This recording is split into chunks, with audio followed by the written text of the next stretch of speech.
Right then, bit of a more talky one today. We're going to go through a few principles of things. Essentially, I want to know more about this sort of thing, and I figured if I want to know more, maybe other people do. I am reasonably close to getting my firearms application in, getting my DSC1, getting all that sort of stuff sorted. So what we want to do is cover what's going on in my brain.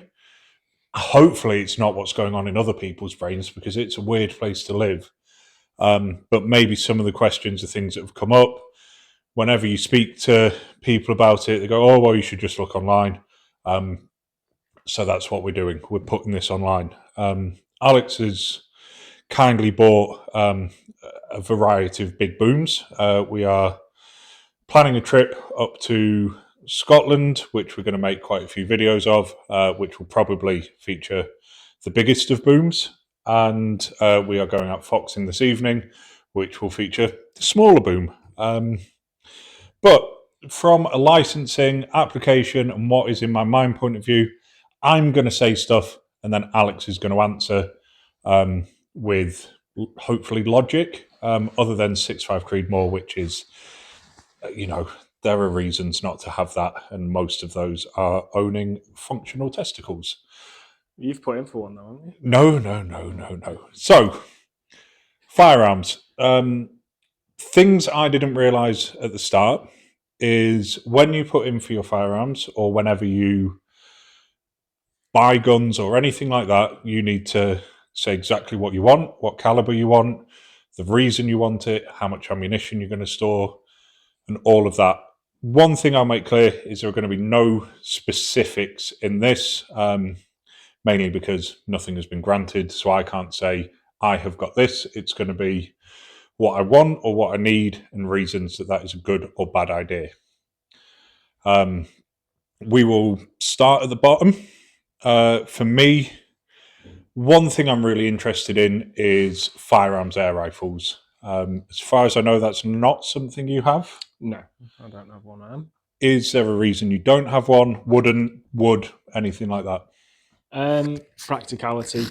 I don't have to stand there pumping up my bicycle tire every time I want to use it. I just load and I go. More practicality. I use a 2.2 rimfire.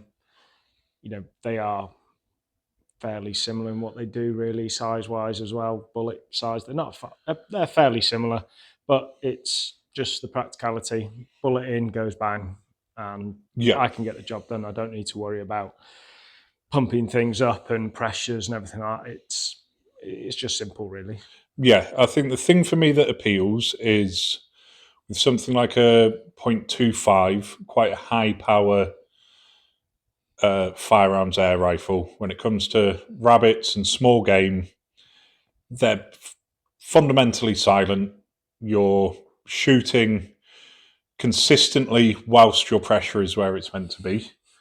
I'm intrigued by the things that Daystate and Brocock make because they obviously use the HEMA regulator. Other people use similar stuff, but I've been reading a lot about the Daystate stuff, and I find it really interesting.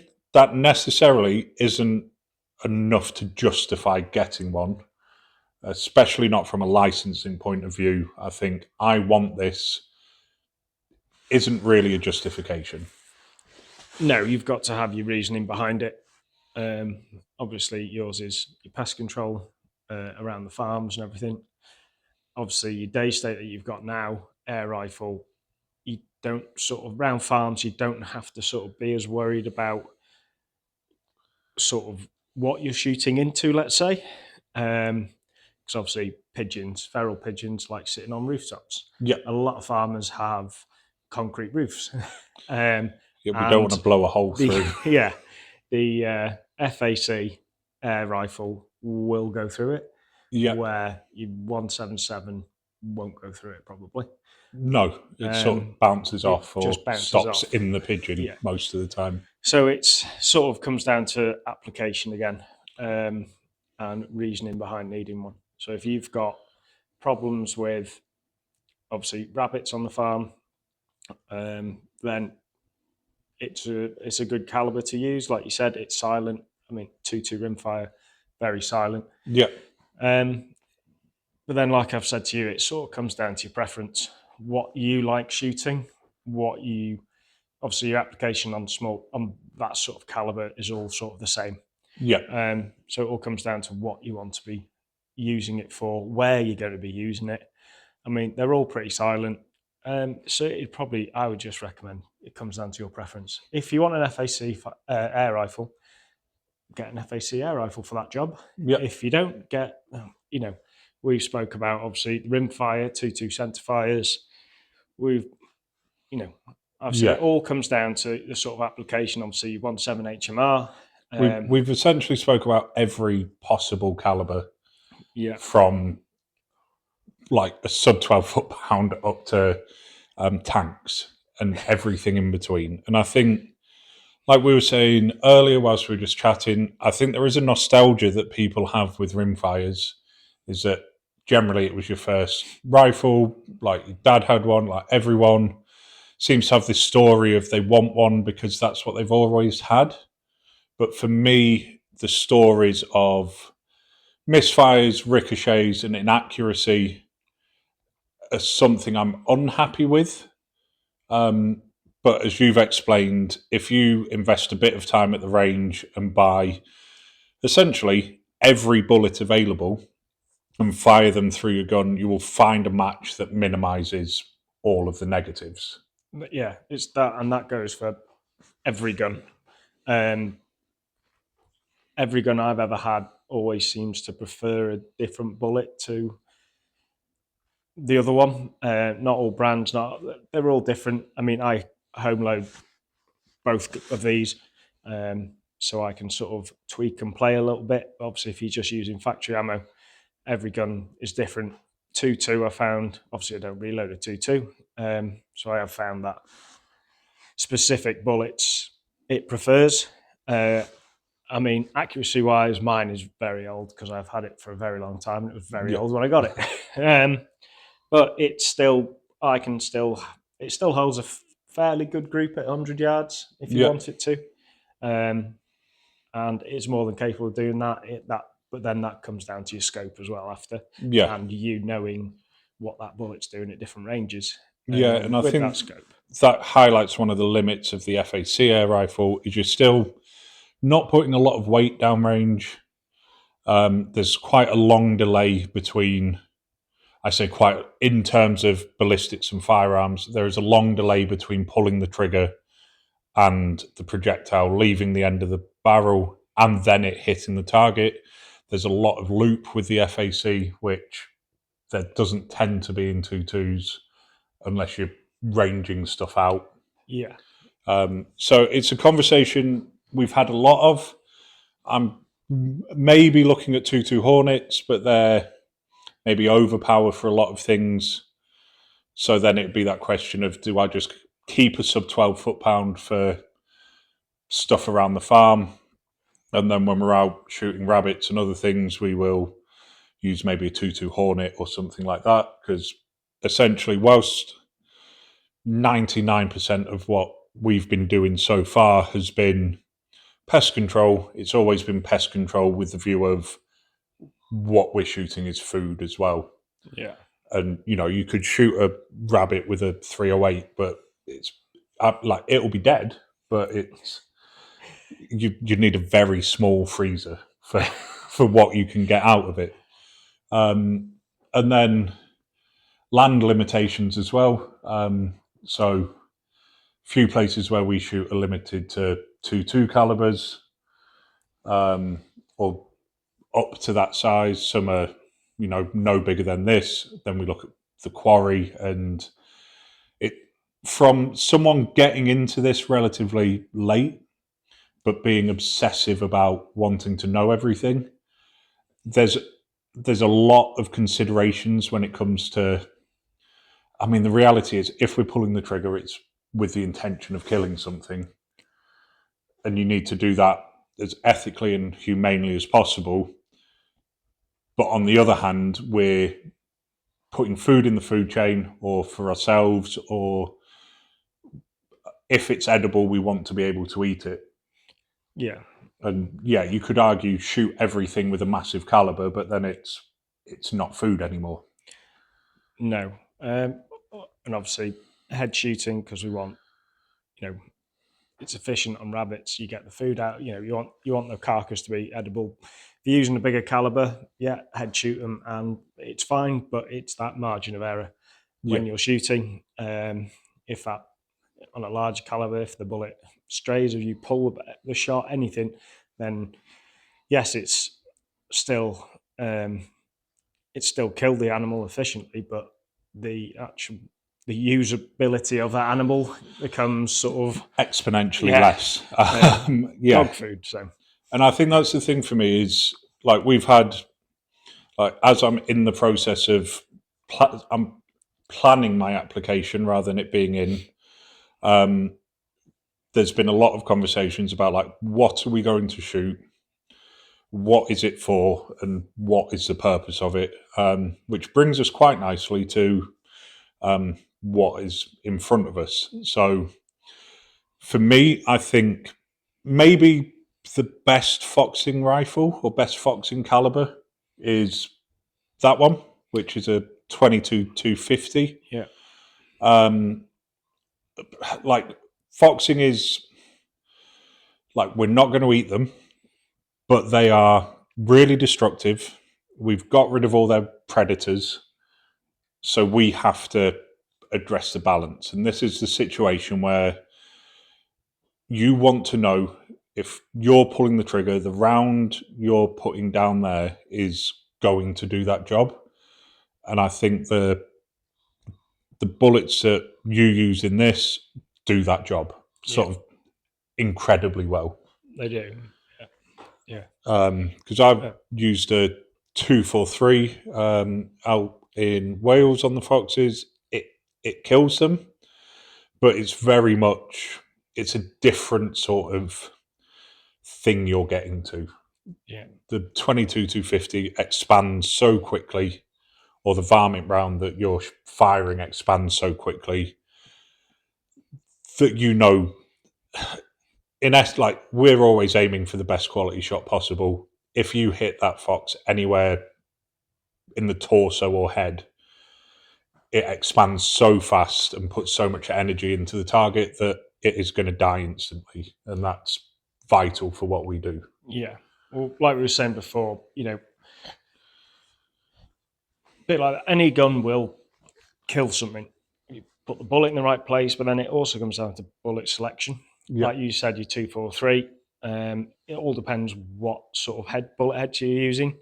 Obviously, in this, it is my foxing gun, so I use the Hornady varmint rounds, which do what they say on the box. They hit very hard and they do expand very quickly and cause massive sort of internal damage. So you know that fox is down.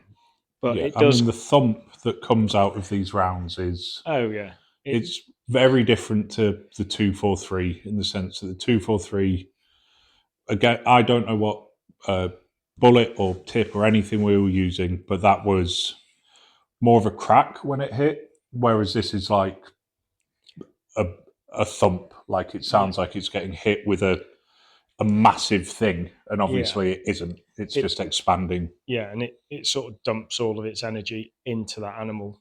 So you don't, with these, don't often get, you still do, but don't get as much of an exit wound with them because that bullet has done everything, lost all its energy inside that animal. And you're not, you've seen them when we've picked them up and they are definitely dead. I mean, the caliber wise comes down to, again, any bullet would do, 223, treble 2, anything like that is a very good foxing round. Obviously, 243, good foxing round. Any gun, I've shot foxes with that. And, they all do the same job, but this is purely foxing round. The bullets are a bit cheaper than obviously a larger caliber, but 22-250, it's very flat shooting, very fast. And you know what foxes are like. They don't just sort of sit there. They're normally always on the move. You've got to be quick. You've got to shoot them, and you've got to be prepared to shoot them at lots of different distances. Yeah. Yeah, I mean, they're we've very ranged clever. out some decent distances, and Yeah, I mean, the combination rifle, scope, ammunition, we're at a reasonably long way, and you're not holding over at all. It's hitting where the crosshairs are within an inch, really. Like you, yeah. And for me, I think the biggest benefit is all of that energy is dispersed essentially instantly. It just collapses and mushrooms out and fragments. I think maybe one of the foxes we've shot has had an exit wound. I mean, I've not shot a lot, but you know, the 243 there was a lot of exit because there's so much energy. Essentially, a fox. My limited understanding is there's not enough of a fox to cause that bullet to expand. So it's hitting hard and then just carrying on. Yeah, it's just the gun, the caliber of the bullet again, which is sort of, you want that bullet to penetrate deep enough that it does enough damage, but obviously do the damage on its way through. So that's why we use things like soft nose, ballistic tips, hollow points, anything like that, because that's what you want the bullet to do, is dump all of its energy. And that's what they're designed to do. Bullet tips. This is a 270. Yeah. You loaded this, I'm guessing. Yeah. This is home loaded. One thing you see in every magazine is different coloured tips and all of the explanation of that. Explain, please. What? So this, obviously, home loaded. The tip is a Barnes LRX BT. So it's a copper round. I've spent a lot of time, different heads, different manufacturers, different everything, to find one that suits what I want it to do, what the gun likes. And I found these are well suited to my rifle and they do the job.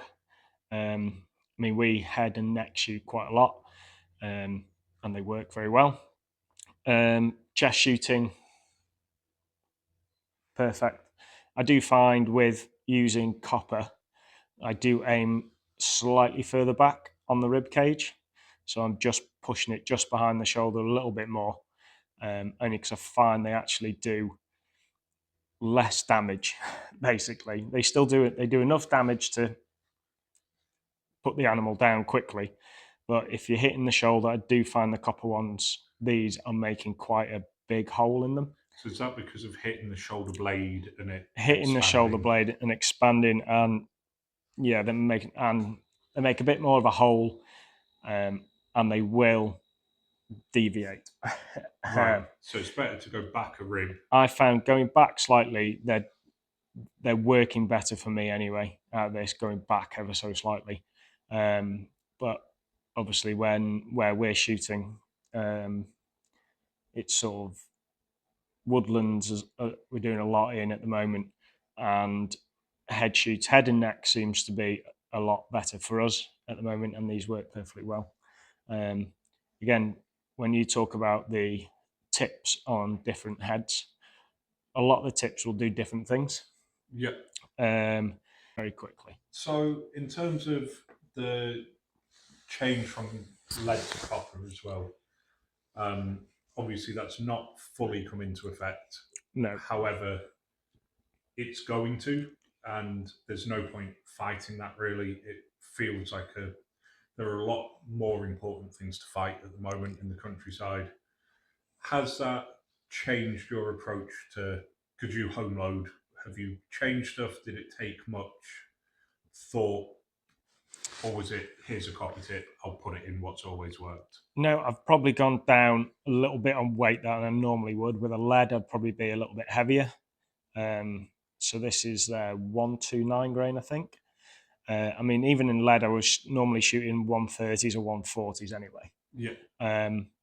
But with it being a 270, there's enough powder in there to send that bullet a bit quicker, because copper does need a bit of speed to help that mushrooming. But again, when you're home loading, there's different power. There's so we're not getting into home loading. Yeah, no, we are at some point going to do like a proper video on home loading. Yeah, and explaining different powders, different cases, different tips for different calibers, and ideally at some point they will be with calibers that are mined, and then we can go to the range and test. Yeah, because I think that is the key thing. But this is a 270. Essentially, I asked you earlier, is there anything you wouldn't be happy shooting? And the answer is no. I know a lot of people will, in terms of deer, 243 is sort of the minimum caliber for all deer across the UK. However, for me, I just think going up to that 270 or even like a 6.5 PRC, something like that where you're just putting that bit more energy in, you've got a slightly flatter trajectory, you can shoot at a longer range, which ideally we won't be, but if there's an injured deer that there's a risk of approaching it, causing it to run and causing itself more damage, it's nice to know you've got that extra range to do stuff. But I think, a 270 is a fundamentally like the combination of 270, 22, 250, FAC or a 22 Hornet, I think would cover essentially everything I plan on shooting in the UK at every distance. And then we get into big calibers. Well, anything over 243 licensing wise is big. Yeah, you're stepping up in your caliber and your centerfire size. But then we get into... You'll notice it with bullets a bit. Going back to a bit of home loading now, but obviously 223, even when the cases, the primers are all small rifles. Yeah. 22 250, I'm using a large rifle primer in that. Yeah. So obviously that sort of gives you an indication of it needs You've more. Stepped up. You've stepped up. And obviously again, 243 and 270. But then it comes down to what you need, comes down to application. You were just saying, what wouldn't I shoot with that? But when you come up to Scotland in a couple of weeks, you'll see, well, next week, you'll see that 1 minute we're in woodland, there'll be roe. It won't be secret, this one, but there'll be roe about. There might be a few reds about. And then in the afternoon, we might be up on the hill where there's reds. We're talking longer distance shots. But again, you need that caliber that you're comfortable with. Yeah. It's not, 243 will do it all. It's fine, perfect, great round. Everyone had it. Up on the west coast of Scotland who are shooting everything with a 243. Across valleys in woodland, 243 does the job. It does. It's not essentially, in my mind, as we are going to do quite a lot of shooting this year as a pair, or we'll be out on, in essence, where you're allowed to shoot, and I will be tagging along enthusiastically. My thinking is, you have a 270, and I would like to find a rifle that is useful, but maybe not a 270, because if there's a shot where the 270 is the best rifle, it's just there. And if there's a reason to use a different caliber, then if I have that caliber, essentially the truck becomes equipped for every situation. Yeah. Looking towards possibly something like a 6.5 PRC. Again, very flat shooting, very punchy. You look at daft videos online, they range out to a ridiculous distance, but for me, the appeal is the amount of energy that is being put in at smaller distances. It also might be a case of, if I get 243, that covers us on the other side of things. Yeah, I mean, I wouldn't. We spoke a lot, or you've spoke a lot about different calibers and videos of different calibers being shot and everything to me. But I've always said to you, it's sort of what you're using it for, what you want it to be able to do. And like we said, they will cover everything. I mean, I've shot everything, every deer species really. Well, not everything with that, but small deer to the big deer, everything with that. Yeah. I suppose if you're head and neck shooting as well, the potential damage to the meat on smaller species doesn't become an issue because maybe you just need to be a little bit more aware. I mean, 270 is a well-known caliber, forestry commission-wise. It's of an older caliber. Everyone, it's always used to be a bit of a go-to caliber, like the 308. Really good caliber, easy to get ammo for. Another reason for 270. Everyone seems to stock the ammo for it, so you never sort of not be able to get it. And obviously, if you're looking at copper, when you go back to the 243, obviously there was a bit of a worry about using copper in the 243. I think they've sorted that out, and I think they're having good results with certain ammos now with it. And obviously that was always sort of going to happen because there's, like I said, there's lots of things you can do with that. It's a different material. It's going to expand differently. And I think so. It's what you're comfortable with, and your preference really. Now, I like the 270. Bagara did it 270. I like the Bagara. It worked well for me. Yeah, and we've been out to the range today. Essentially, we got no footage because shooting things is fun, and we're bad at this. But firing the 270, as I said to you, I couldn't believe how effortless it is to fire. Like you said before, there is a mindset that it's a 270, it's a big kicking gun, it's going to be ripped, but it's not. No.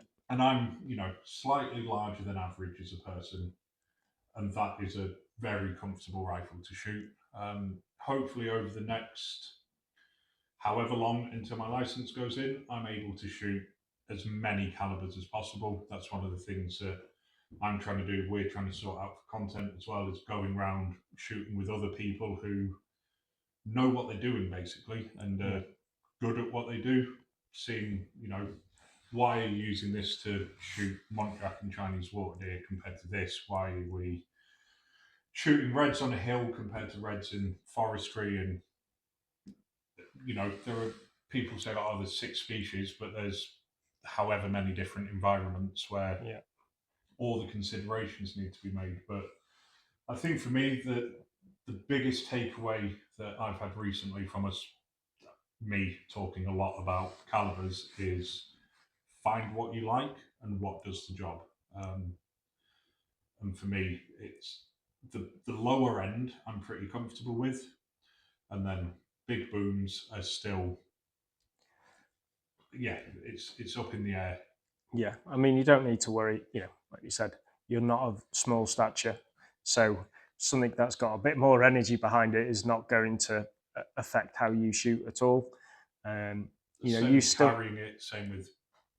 I mean, it's not the lightest rifle in the world, but it's not the heaviest, and it's comfortable to. It's very comfortable to shoot. I mean, I picked it up and said, "I can't believe how light this rifle is." So, one thing I'm quite good at is plodding along with heavy things. So,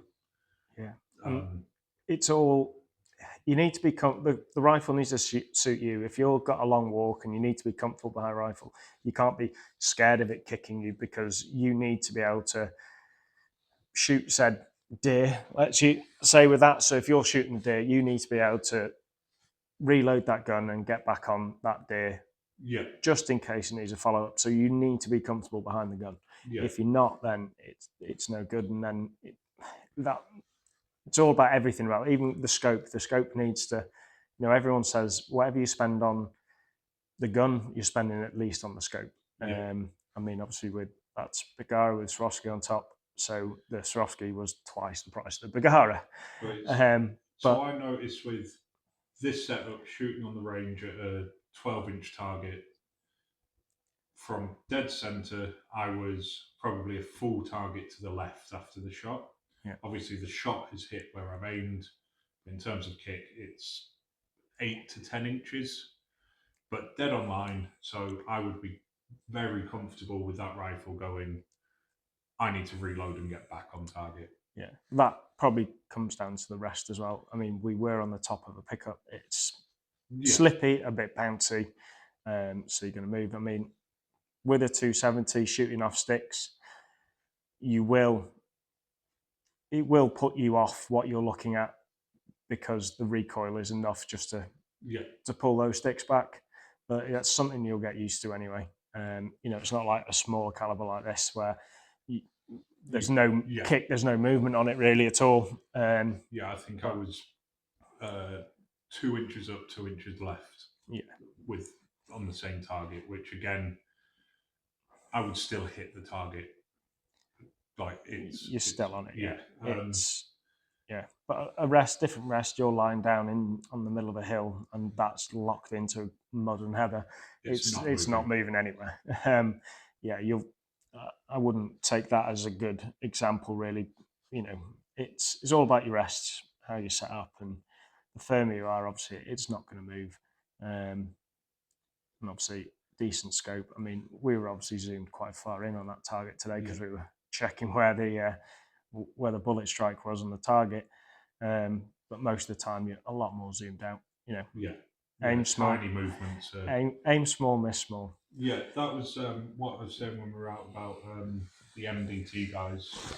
So they've got the square targets with triangles around the diamonds around the outside, and he aims for the point of one of the diamonds. So it's like, well, if I aim for the square, I'm definitely going to hit that square.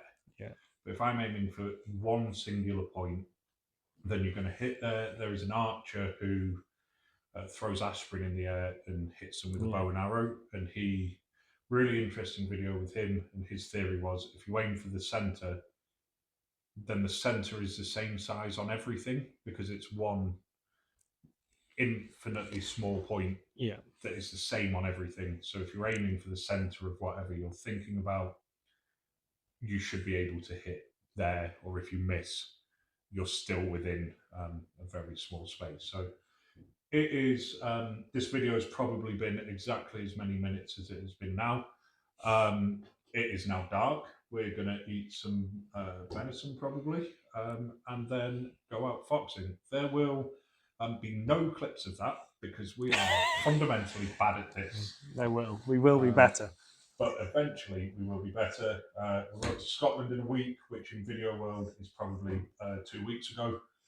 But we will be getting a lot of content there, shooting deer, hopefully, getting out on the range, shooting some different calibers, talking to keepers, estate owners, gillies, hopefully out with the ponies, which is something I've really wanted to do. I'll be writing articles about it, we'll be making videos, and then it is very quickly time for my DSC1, and then time to get various bits of paper signed, give someone a large amount of money to not look at it for a while, and then hopefully get everything sorted. But we will be outfoxing now, and then we'll probably try and at least get some YouTube shorts out of that, which feels more achievable.